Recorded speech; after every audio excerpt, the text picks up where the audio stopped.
اللہ رب العزت کی رحمت کے حوالہ سے اپنی گفتگو کا آغاز کرنا چاہتا ہوں۔ اللہ رب العزت کی رحمت اتنی وسیع ہے، نبی علیہ الصلوۃ والسلام کی ذات نے ارشاد فرمایا، اللہ رب العزت ارشاد فرماتا ہے، ان رحمتی سبقت علی غضبی، میری رحمت میری غضب پہ غالب ہے۔ ناظرین کرام، اس حدیث پاک سے ذرا اندازہ لگائیں کہ اللہ رب العزت کی رحمت کتنی وسیع ہے۔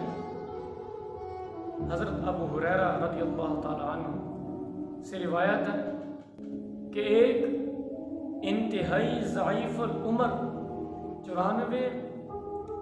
یا 96 سال کی عمر کا شخص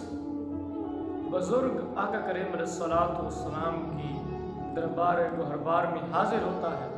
نبی کریم صلی اللہ تعالیٰ علیہ وسلم نے اس کا کھڑے ہو کر استقبال کیا اور اس کی شکل و شباہت کچھ اس طرح تھی کہ اس کی کمر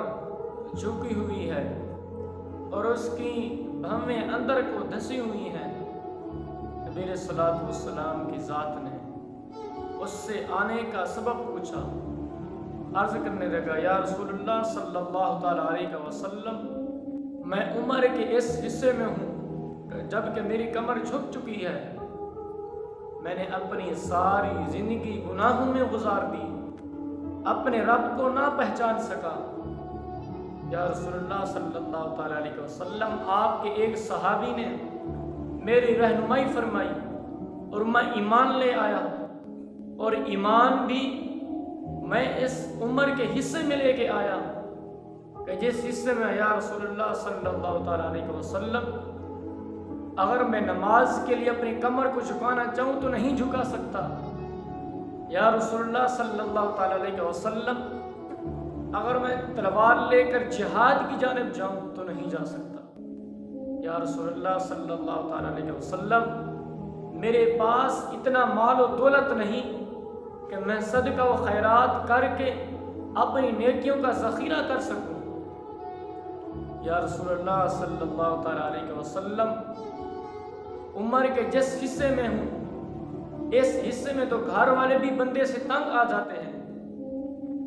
یا رسول اللہ صلی اللہ تعالیٰ علیہ وسلم کیا میرا رب میری عمر کے اس حصے میں مجھے قبول فرما لے گا؟ جب اس نے یہ بات کی نا، آقا کریم علیہ الصلوۃ والسلام کی آنکھوں سے آنسو آ گئے۔ میرے آقا کریم علیہ الصلوۃ والسلام کی ذات نے اس بوڑھے شخص سے مخاطب ہو کر فرمایا کہ میرا رب کسی کی تلوار کا محتاج نہیں، میرا رب کسی کے مال و زر کا محتاج نہیں، میرا رب کسی کی عبادت کا محتاج نہیں، میرا رب کسی کی صدقہ و خیرات کا محتاج نہیں۔ فرمایا کہ جو صدقہ و خیرات کرتے ہیں یہ تو انسان اپنی ذات کے لیے کرتا ہے کہ اس کی نیکیاں زیادہ ہو جائیں۔ آقا کریم علیہ الصلوۃ والسلام کی ذات نے فرمایا کہ میرے رب کے ہاں صرف اور صرف خلوص کی بات ہے، تو سچے دل کے ساتھ میرے رب کی بارگاہ میں آ جا، میرے رب کی رحمت اتنی وسیع ہے، جب تو سچے دل کے ساتھ میری رب کی بارگاہ میں آ جائے گا تو میرا رب تیرے پچھلے زندگی کے سارے گناہوں کو معاف فرما دے گا، ان کو نیکیوں میں بدل دے گا۔ ناظرین کرام، ذرا توجہ کیجئے، وہ شخص جس نے 94 یا 96 سال مسلسل گناہوں میں گزارے لیکن سچے دل کے ساتھ، سچی توبہ کے ساتھ، سچے ارادے کے ساتھ، خلوص کے ساتھ، آقا کریم علیہ الصلوۃ والسلام کی ذات نے فرمایا کہ تم میرے رب کی بارگاہ میں آ جا۔ جب تم میرے رب کی بارگاہ میں آ جائے گا تو میرے رب تیری ساری زندگی کے گناہوں کو معاف فرما دے گا اور تمہیں جنت کا داخلہ عطا فرمائے گا۔ آقا کریم علیہ الصلوۃ والسلام کی ذات نے ارشاد فرمایا، اللہ رب العزت کی رحمت کے 100 حصے ہیں، جس میں اللہ رب العزت کی ذات نے ایک رحمت کا حصہ زمین پر اتارا جس میں ماں کی اپنے بیٹے کے لیے محبت شامل ہے، باپ کی اپنے بیٹے کے لیے شفقت شامل ہے، بہن کی بھائی کے لیے اور بھائی کی بہن کے لیے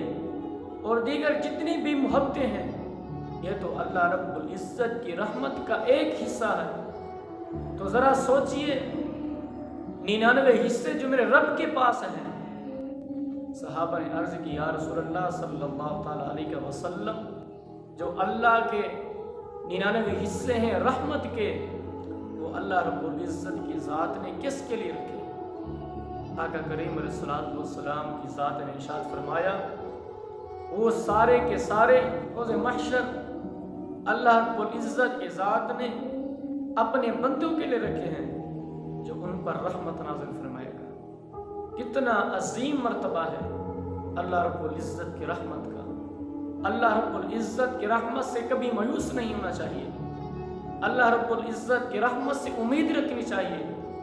اگر اللہ رب العزت کی رحمت سے امید رکھیں گے تو کبھی ناکام نہیں ہوگا۔